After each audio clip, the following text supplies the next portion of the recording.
Bonjour et bienvenue dans la quotidienne de School TV, l'émission qui vous raconte l'éducation au quotidien. Au sommaire aujourd'hui, comment recomposer notre mix énergétique? Comment le décarboner?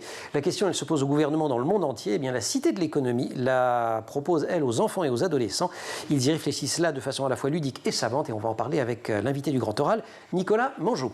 L'anti-sèche des Maguessel. L'anti-sèche, vous le savez, c'est la façon dont l'actualité résonne dans les programmes. Actualité cinématographique aujourd'hui et programme de français et d'histoire avec la sortie du film Les Trois Mousquetaires. On fera même un petit peu de géo puisqu'Emma nous emmènera dans le Paris des mousquetaires. L'heure de la récré, toujours avec Emma, zoom sur le prix Jeunesse pour l'égalité. Les lauréats 2023 sont connus. Et puis enfin, nous retrouverons Marie-Olivier et son cours particulier. Elle nous fait elle aussi voyager dans le temps. Rencontre avec Louise d'Épinay, femme des Lumières, contemporaine de Rousseau et penseuse de l'éducation. La quotidienne de School TV, c'est maintenant. C'est parti, Grand Oral. Quand on a reçu ici à School TV la présentation de l'exposition Énergie So What qui se déroule jusqu'au 28 mai à Paris, on a été séduit par la promesse d'immersion et d'interactivité. Alors on a voulu tester et Marine, Emma et Dylan ont pris la direction de Citéco. Ils sont revenus avec des étoiles dans les yeux. On va donc essayer de vous les faire partager, de vous donner envie de tester à votre tour avec le commissaire de l'exposition, Nicolas Mangeot. Il est notre invité. Bonjour. Bonjour. Le sujet donc, Énergie So What, c'est la transition énergétique. Absolument. Qu'est-ce qui vous a donné envie de vous emparer de ce sujet dans un établissement qui s'appelle la Cité de l'économie? Tout à fait. C'est un sujet d'actualité dont on parle au quotidien entre les discussions sur les retraites. C'est un sujet qui est au centre de la société. C'est un sujet qui croise plein de disciplines. Donc c'est pas simplement un sujet scientifique, c'est aussi un sujet économique. Il n'y a pas de mise en œuvre de la transition énergétique sans une dimension économique. Le sujet, vous venez de le dire, est complexe. Alors, une des premières richesses de l'exposition, c'est que vous donnez la parole à des intervenants extrêmement variés et dont les intérêts divergent. Absolument. Alors, dans c'est pas une expo. Alors, c'est une expo militante d'une certaine façon, parce qu'elle invite à se saisir du sujet, mais elle n'est pas univoque. Vous ne dites pas, on a trouvé la clé. Non, absolument pas. C'est le message qu'on veut faire passer, une forme d'éducation à la complexité. On veut, à travers un jeu, ça reste un jeu, montrer que dans ce domaine-là, prendre des décisions, c'est complexe et il n'y a pas de recette miracle qui fonctionne en tout lieu, toute période.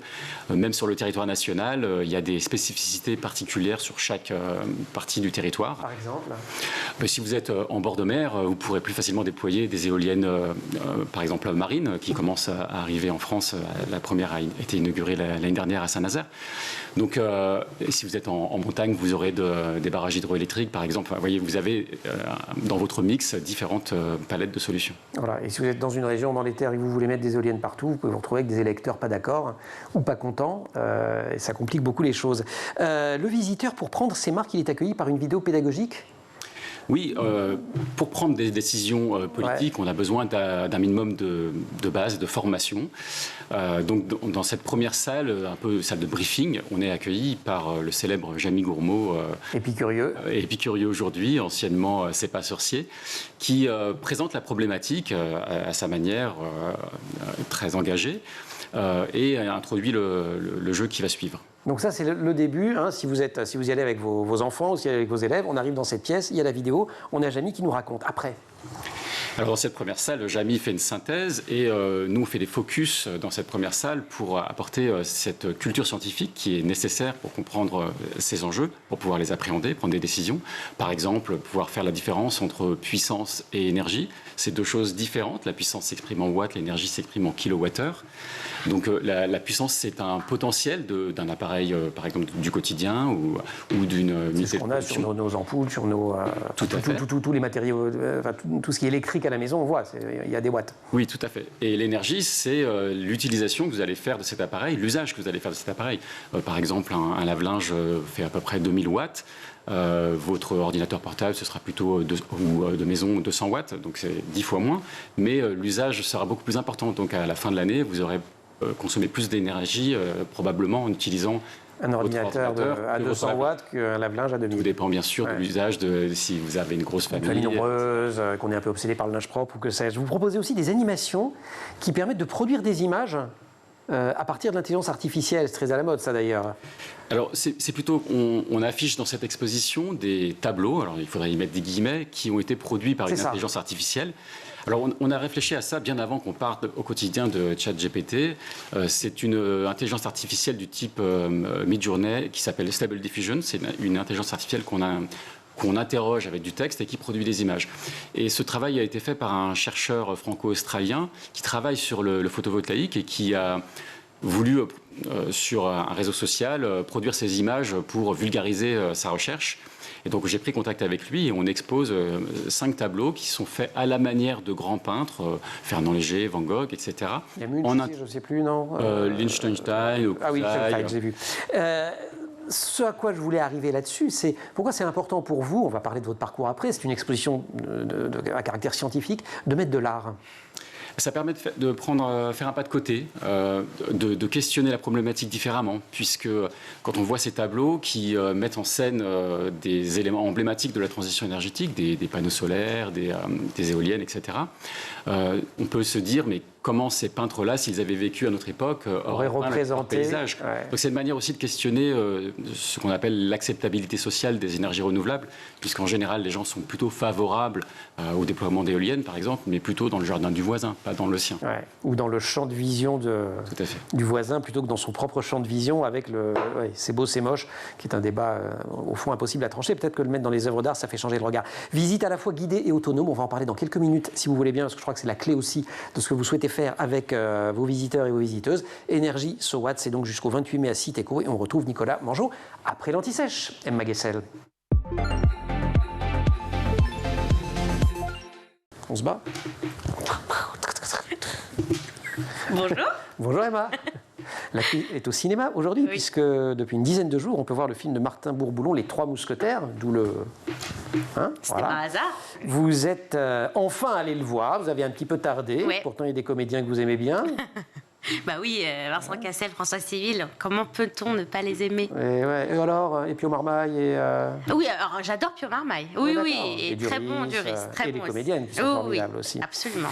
Et ça vous a donné l'idée de nous parler aujourd'hui du Paris du temps des Trois Mousquetaires. Donc on va faire un petit peu de géo. Mais oui, parce que tout le long du film, on reconnaît certaines rues, certaines places mythiques aussi, comme la place des Vosges. Et c'est ça qui est fascinant, de se dire qu'encore aujourd'hui, on peut trouver des traces du Paris tel que nous le décrit Alexandre Dumas dans son mythique roman.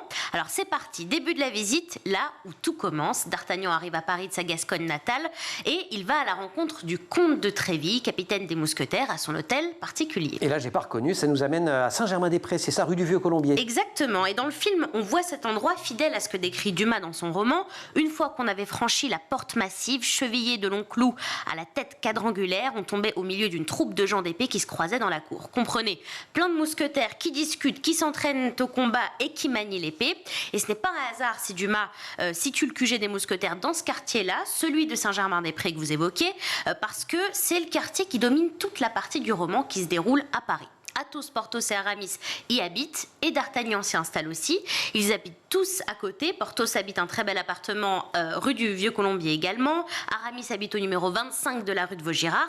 Et pour Athos, ça se passe du côté du Luxembourg, rue Férou. Et D'Artagnan ? Et alors D'Artagnan ne déroge pas à la règle. Lui aussi, donc il loue une chambre à Saint-Germain-des-Prés, rue des Fossoyeurs aujourd'hui, rue Servant-Dony. Bon. Et vous connaissez tous la devise des mousquetaires. Un pour tous. Et tous pour un. Phrase que prononce D'Artagnan à Athos, Porthos et Aramis. On remet dans le contexte. Alors, D'Artagnan provoque en duel les trois mousquetaires sans savoir que ceux-ci se connaissent. Et lorsqu'il arrive sur le lieu du premier duel avec Athos, les deux autres sont là en qualité de témoins. Or, les duels sont interdits par Richelieu à cette période. Donc, celui-ci se déroule dans un endroit discret. C'est le couvent Carme d'Échaud. Et aujourd'hui, ce couvent n'existe plus. Oui, parce qu'une telle forêt dans Paris, ça se saurait. Voilà, exactement. Dans le film, c'est une forêt, alors que dans le roman, c'était donc au couvent.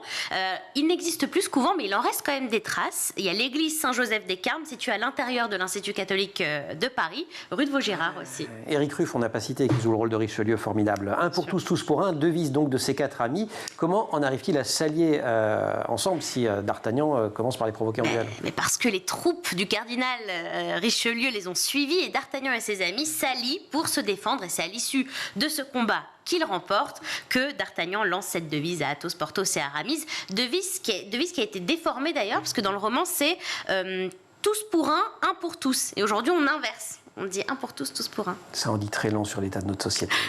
Allez, encore 2 points de visite. On continue. C'est vrai, on commençait par le collectif. 2 points de visite. On continue donc avec la place des Vosges que vous avez déjà citée. La place des Vosges, mais oui, on l'aperçoit à plusieurs reprises dans le film, et c'est là qu'habite la sulfureuse et machiavélique Milady, jouée par Eva Green dans le film.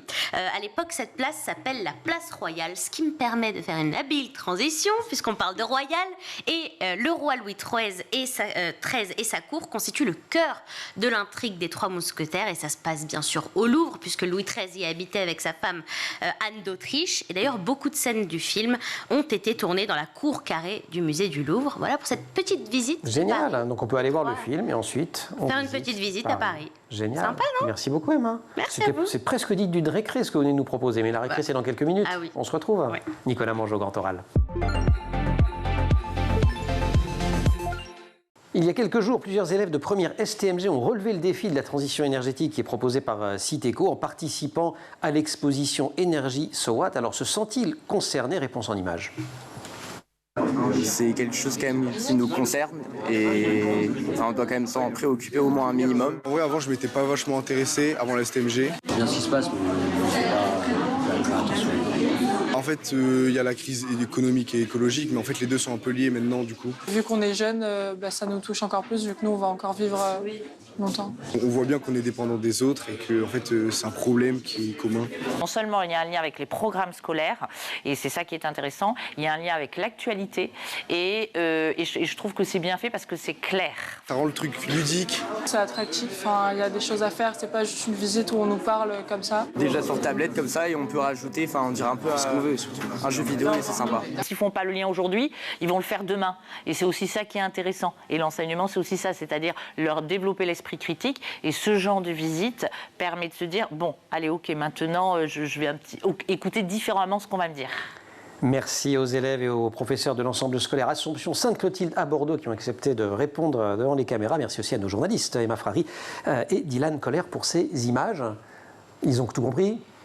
Oui, ça fait plaisir de voir les jeunes réagir, parce qu'on fait ce genre d'exposition pour ces publics-là, donc c'est important que ça résonne. Il y a une forme d'humilité de l'enseignante d'ailleurs, mais qui vaut pas seulement pour la visite d'une expo, qui vaut pour l'enseignement en général, en disant on pose des graines et puis voilà, un jour ça va fonctionner. Ah oui, tout à fait. Moi, je me considère comme un jardinier.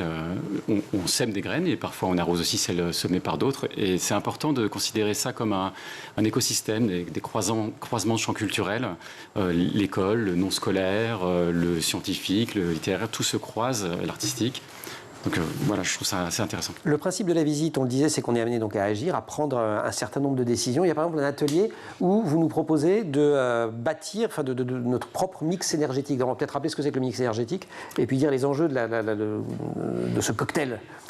Alors le mix énergétique, c'est l'ensemble des modes de production de notre énergie qui actuellement est encore à 60% environ d'origine fossile. Et dans ce mix énergétique, l'enjeu, l'objectif, c'est de le décarboner à l'horizon 2050. Et donc comment on s'y prend? Quelles seront les parts respectives du nucléaire, de l'éolien, de l'hydroélectrique, etc., etc. Voilà, il y a tout un cocktail effectivement à réaliser avec plusieurs possibilités. Par exemple, l'ADEME, l'Agence pour la maîtrise de l'environnement, propose différents scénarios qui cherchent à atteindre le même objectif. Donc il y a plusieurs chemins différents, donc il y a des choix qu'il va falloir prendre. Ouais, on peut les trouver d'ailleurs sur Internet, les scénarios de l'ADEME. Il y en a quand même un qui préfère, apparemment, qu'ils essayent de privilégier. À l'issue du jeu, vous établissez un profil type. Et donc je sais en quelque sorte je ne sais pas comment me désigner, quel transitionneur écologique je suis ou quel transitionneur énergétique je suis. Oui, quel profil de gouvernance, quelle femme ou homme politique vous seriez si vous étiez mis dans la... Quels sont les grands profils alors? Alors par exemple, vous croyez en la science, ou vous croyez en l'économie de marché, en la coopération internationale. Il y a 6 profils très différents dans lesquels on peut se retrouver plus ou moins. Parfois on se retrouve dans plusieurs profils en même temps. Il est possible aussi que le profil final qui nous est donné ne soit pas celui dans lequel on se reconnaisse. Finalement, c'est pas le plus important dans cette histoire, c'est plus le processus que qui amène à la ça. finalité, oui. Les questionnements qui vont émerger. Néanmoins, comme le but du jeu est quand même plutôt de dire aux enfants et aux adolescents que ce serait bien de la faire, cette transition énergétique, est-ce que le profil dominant ou les profils dominants à la fin correspondent à ce que vous espériez? Est-ce que vous allez avoir des statistiques de ça? On a les statistiques, c'est relativement équilibré et nous, on n'a pas d'espérance particulière. On cherche à semer, comme on le disait, des graines de science. Et puis, ça me fait d'autant plus plaisir de voir ces jeunes réagir parce que c'est eux qui sont les plus concernés par cette transition énergétique, puisqu'on parle d'horizon 2050. 2050, c'est loin. Et pour eux, c'est vraiment leur avenir. Donc, c'est quelque chose qui leur appartient. C'est important qu'ils puissent appréhender ça et se l'approprier. L'expo se termine le 28 mai, mais elle a commencé en février. Est-ce que, parce que c'est toujours la grande question quand on imagine des expositions très interactives, très immersives, est-ce que vous avez des surprises ou des choses un peu inattendues sur la façon dont les jeunes se sont emparés ou s'emparent des différents dispositifs que vous leur proposez? Pas véritablement. Enfin, la bonne surprise, mais qui était une espérance pour c'est que ça marche. C'est que ça fonctionne, effectivement. C'est qu'ils trouvent ça ludique, interactif, comme on l'a entendu dans le reportage, qui se mettent en situation, qui comprennent aussi, un des jeunes parlait des différentes dimensions qui s'entremêlent, qu'on appelait développement durable à une époque, avec ces 3 piliers, social, économique et environnemental. Il n'a pas cité l'environnement. Mais effectivement, ils comprennent cette complexité, le mélange de ces dimensions qu'il faut équilibrer. Nicolas Mangeot, on va se retrouver, si vous le voulez bien, juste après la récré, une autre expérience qui donne la parole aux jeunes avec Emma Guessel.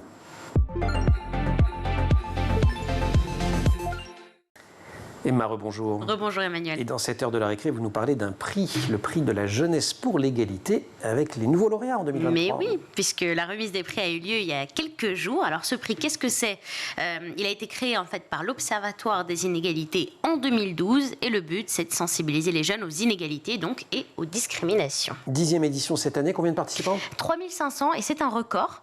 1000 productions reçues, parmi lesquelles 38 ont été récompensées. Alors pourquoi des productions? Parce qu'en fait, il s'agit des règles du concours. Les participants doivent réaliser en équipe une affiche ou une vidéo. Et cette année, le thème, c'était changer les règles du jeu. C'est un peu comme un Citéco. Alors, thème très inspirant. Vous avez quelques exemples sur les 38 lauréats? Bien sûr. Par exemple, regardez cette affiche réalisée par des lycéens de Bordeaux. Ils ont proposé cette affiche donc, pour dénoncer les inégalités hommes-femmes. Donc, elle a reçu le premier prix dans la catégorie affiche chez les 11-15 ans. Et puis, prix pour l'égalité. L'égalité, ça va jusqu'au bout puisqu'il y a des premiers ex-aequo. Ah bah c'est chouette. Voilà, donc c'est très chouette. Donc cette affiche aussi a gagné le premier prix. C'est une affiche qui représente le jeu des 7 familles proposée par des élèves de CM2 d'une école marseillaise. Donc des familles où chacun est différent, contrairement aux caractéristiques communes de chaque famille que l'on croise dans les règles, dans le jeu en général. Là, il y a un chrétien, un musulman, un vieux, un jeune. Enfin bref, montrer que peu importe les différences, nous faisons partie de la même famille, l'humanité. Vous étiez obligé de faire des affiches? Non, alors il y avait aussi des vidéos. On pouvait faire des vidéos. Et donc, par exemple, il y a une classe de 5e dans l'Oise qui a remporté le premier prix dans la catégorie vidéo avec un clip qui alertait sur le racisme, la pauvreté ou encore l'homophobie. Enfin bref, l'initiative elle est géniale. Je vous le disais, c'est un record en termes de participants cette année. Puis en plus, le projet est pédagogique initialement parce que ça oblige et ça invite à coopérer et à travailler en équipe. On est complètement dans le même esprit que ce que vous faites. Oui, tout à fait. Et puis moi, je suis très sensible à la question de l'égalité entre les femmes et les hommes, notamment. On a essayé d'avoir ce regard, même si ce n'est pas forcément directement visible, d'avoir des représentations équilibrées, puisque dans la culture scientifique, il y a justement cette problématique très forte de pouvoir dire aux jeunes filles en particulier que les carrières, les formations scientifiques sont aussi pour elles. Donc c'est important qu'il y ait des modèles de représentation. Emma, merci beaucoup. Merci. Nicolas Mangeot, Grand Oral.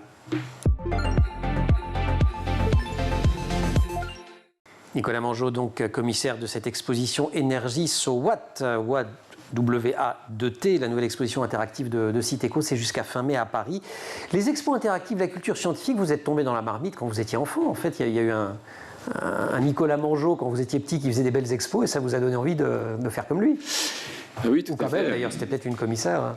Oui, c'est sûr que ça fait fort longtemps que je baigne dans ce milieu de la culture scientifique et en particulier d'une culture scientifique qui cherche à impliquer physiquement, émotionnellement les publics par l'interactivité. Mais vous, quand vous étiez enfant, dans les années 80, je me suis laissé dire que vous arpentiez les allées de la Cité des Sciences à Paris. Oui, ça fait partie des graines qui ont été plantées en moi et arrosées. Effectivement, j'ai beaucoup fréquenté cet établissement. Vous êtes écologue de formation, écologue. Alors écologue, c'est pour ne pas dire écologiste, qui a une dimension politique. Écologue, c'est une discipline à la croisée de plein d'autres disciplines scientifiques, biologie animale, biologie végétale. On étudie les écosystèmes et leurs interactions. Est-ce que vous avez le sentiment que dans les programmes scolaires, dans la façon dont les ados notamment qui vous rendent visite, est-ce que vous avez le sentiment qu'ils sont bien préparés à penser cette globalité? Parce qu'on continue quand même à ranger les disciplines dans des silos. Heureusement, on décloisonne de plus en plus, c'est important, dès l'école primaire finalement. Mais là, pardon, je vous interromps, mais d'une certaine façon, on décloisonne plus facilement en primaire, quand une seule ou un seul professeur des écoles est devant les élèves et peut faire tous ces liens ou construire des projets très transdisciplinaires parce qu'il n'a qu'à se mettre d'accord avec elle-même. C'est pas forcément vrai quand on progresse dans le système. C'est plus difficile, effectivement, tout à fait. Dès le collège, ça devient plus segmenté. On peut espérer peut-être que la réforme avec les spécialités permettra justement ces croisements, si elle est suivie d'une réforme aussi de l'enseignement supérieur. En tout cas, c'est très important de faire ces croisements, ces mélanges. Moi, je pense que la culture scientifique, c'est quelque chose dont tout le monde doit pouvoir bénéficier, même si on n'en fera pas un métier plus tard, de la même manière qu'une culture littéraire, artistique doit faire partie de la culture de base de toute personne qui est engagée dans une filière scientifique ou technique. Parce que ce que vous voulez dire par là, c'est que culture scientifique, ce n'est pas juste faire des sciences. Dans culture scientifique, il y a culture. Voilà, c'est ça. Et donc on s'intéresse aux représentations. Vous nourrissez beaucoup, on parlait peinture au tout début de l'émission, mais je crois que vous nourrissez aussi de spectacles, de tout ce qui est art vivant, etc., pour inventer vos scénographies. Tout à fait. La Cité de l'Économie, c'est un établissement culturel et éducatif. C'est à la fois un musée qui a une partie de collection, qui présente les sciences économiques au pluriel, mais qui essaie de multiplier les approches. Et cette exposition Énergie So What, c'est un ingrédient d'un programme plus complet. Effectivement, il y a en ce moment, par exemple, un festival qui s'appelle Éco-Côtier sur 4 jours, qui permet de questionner, à travers une saison qui s'appelle Transition et Rupture, de questionner ces questions autour de la transition énergétique notamment. Donc il y a une diversité de formats qui sont proposés pour tous les goûts, tous les âges, des angles différents, des discours contradictoires qui permettent justement d'appréhender cette complexité. Recréer les conditions finalement de la conversation, de la dispute, mais au meilleur sens du terme, c'est un enjeu absolument central aujourd'hui parce qu'on a à la fois de la manipulation, du complotisme, des fake news. Vous jouez un rôle qui est extrêmement déterminant. Tout à fait, c'est le développement de l'esprit critique. C'est très important, surtout sur ce genre de problématiques qui sont des problématiques sociétales. On parle de transition énergétique, mais c'est un problème de société, comme on le disait tout à l'heure, qui mélange plusieurs dimensions. Donc c'est important de penser un peu contre soi-même, de questionner ses propres représentations, stéréotypes. J'espère que c'est ce que cette exposition produit. On fait des expositions pour essayer de transformer un petit peu nos publics, plus ou moins, en toute modestie. Mais j'espère que nos publics, en sortant de cette exposition, auront peut-être plus de questions qu'ils n'ont de réponses. On est dans une démarche qui est à la lisière de celle du journalisme. D'ailleurs, je crois que vous aviez été tenté, vous, par le journalisme scientifique. Oui, tout à fait. Oui, c'est effectivement des hypothèses qui sont ouvertes à moi. Oui, c'est une exigence dans le traitement des contenus, dans la manière dont on va chercher les sources, avec des contradictions. Pour justement proposer cette complexité, cette éducation à la complexité. De manière hyper concrète, pour venir visiter l'exposition, on peut venir en individuel ou on peut venir en groupe avec oui, les tout à fait. classes. Vous avez beaucoup de classes, c'est ça? Oui, c'est un établissement, je le disais, culturel et éducatif, avec presque la moitié des publics qui sont des scolaires et la moitié des publics qui sont des individuels et familles. On peut tout à fait visiter cette exposition seul ou en groupe, ce qui peut être intéressant, soit des groupes constitués, soit des groupes qui se constituent, des groupes qui vont pouvoir échanger et débattre sur ce sujet-là. Et on voit un très beau bâtiment, parce que vous êtes installé, vous êtes dans le 17e à Paris, ancienne succursale de la Banque de France, c'est ça? Tout à fait, la Cité de l'Économie, c'est un petit château à Paris et qui en soi vaut déjà le détour, un monument classé voilà, on peut rester aussi devant le monument avant d'entrer. Devant ou à l'intérieur, il y a un escalier d'honneur monumental et plein d'autres curiosités. On va continuer à remonter le temps avec Marie-Olivier. Merci beaucoup Nicolas, Emma, merci. Cours particulier, Marie-Olivier, Louise d'Épinay, le XVIIIe siècle. Le cours particulier de la quotidienne de School TV, c'est avec Marie-Olivier. Marie, bonjour. Bonjour Emmanuel. C'est un cours dans lequel on voyage en pédagogie, soit dans le temps, soit dans l'espace. Aujourd'hui, dans le temps, vous allez nous faire découvrir Louise d'Épinay, pédagogue avant-gardiste. Elle est née en 1726. Exactement, Louise Florence Petroni Tardieu d'Esclavel, c'est son nom complet, est née à Valenciennes dans une famille de la noblesse d'épée. Son père est baron et l'un des officiers les plus reconnus sous le règne de Louis XIV puis de Louis XV et entreprend l'éducation de Louise, l'enfant unique. Il l'entreprend pendant une dizaine d'années puisqu'il meurt quand elle a 10 ans et elle est livrée elle-même. Oui, car la mère de Louise n'est que très peu affectueuse et elle s'occupe en fait pas beaucoup de l'éducation de sa fille. C'est d'ailleurs sûrement ce qui expliquera l'œuvre de Louise. C'est en réaction au peu d'attention qu'on a donné à son éducation qu'elle écrit et pense la pédagogie. Louise, qui est une femme des Lumières, elle fréquente les intellectuels de son temps. Absolument, c'est avant tout une femme qui s'affranchit des principes de l'époque. Elle est mariée à son cousin Germain, mais demande le divorce et la séparation des biens à cause de son infidélité. Donc à l'époque, c'est vraiment peu commun. Et elle fait aussi scandale en décidant d'allaiter, alors que cette tâche était confiée à des nourrices. Oui, bien sûr, Louise d'Épinay qui donc ne rentre pas dans les cadres, dans les conventions sociales de son temps. Et elle a des amis qui la soutiennent. Et quels amis, hein. Louise est femme de lettres qui fréquente les salons littéraires et elle reçoit elle-même à Montmorency. Elle rencontre par exemple Jean-Jacques Rousseau, de qui elle devient proche, avant de se brouiller avec lui. Elle est aussi amante du baron Grimm et correspond avec Voltaire, Diderot, d'Alembert ou encore Montesquieu. Pas mal. Femme de lettres, disiez-vous, et elle écrit elle-même. Oui, elle publie des mémoires comme Mes moments heureux ou encore Histoire de Madame de Montbriand, dans laquelle elle attaque d'ailleurs Rousseau. Alors dites-nous pourquoi ils se sont fâchés. Et oui, je sais que vous avez envie de savoir. C'est important en plus pour comprendre leur lien. Louise d'Épinay aurait mis au grand jour en fait la passion que Rousseau éprouvait pour la belle-sœur de Louise, Sophie d'Houdetot, mais qui n'était pas réciproque. Donc Rousseau est heurté. Et avant, pourtant, Louise et lui étaient très liés puisque Louise avait aménagé l'Ermitage en 1756-57, une maison où Rousseau a vécu. Effectivement, comme quoi il ne faut pas les gossips et tout, il faut se calmer. Voilà. Parce que bon, voilà, résultat, ils se fâchent, ils ne se parlent plus, mais ils s'influencent mutuellement sur le plan intellectuel. Exactement, et notamment à propos de l'éducation des enfants. Hein. D'ailleurs, comme je vous le disais, Louise est frustrée de la manière dont on l'a éduquée, mais aussi des critiques qu'elle subit en éduquant elle-même ses deux enfants. Et donc de ces frustrations naissent ces essais pédagogiques. Oui, en 1758, elle écrit « Lettre à mon fils », livre dans lequel elle met en avant l'innovation et la recherche pédagogique. La pédagogie de Louise d'Épinay gravite autour de concepts qui sont étonnants pour l'époque, comme le cœur, le bonheur ou encore la vertu. Oui, qui ne sont pas des mots communs dans l'éducation du XVIIIe. Elle écrit aussi les Conversations d'Émilie. Ce n'est pas l'Émile de Rousseau, c'est les Conversations d'Émilie, on est en 1744. Ça vous fait penser évidemment à l'Émile de Rousseau, et en fait cet ouvrage est clairement une référence à son ami rival. Les Conversations d'Émilie ou encore Conversations entre une mère et sa fille. C'est un livre qui est composé de dialogues, de commentaires et de contes. Et Louise d'Épinay en fait l'a écrit dans le but d'éduquer sa petite fille, Émilie de Belzins, qu'elle traite comme sa propre fille. Alors vous le disiez, rapport avec l'Émile de Rousseau, en quoi est-elle influencée par l'Émile qui est sorti, je crois, une dizaine d'années avant, c'est ça? Exactement. Louise d'Épinay rejoint Rousseau en fait sur l'expression, par exemple, de l'élan naturel de l'enfant, mais aussi sur l'idée qu'il ne faut pas bourrer le cerveau des enfants de plein de connaissances qu'ils ne comprennent pas. Elle cherche vraiment aussi à être plus pragmatique que Rousseau, qu'elle juge trop spéculatif dans l'Émile, et son œuvre est donc une sorte de nouvelle Émile.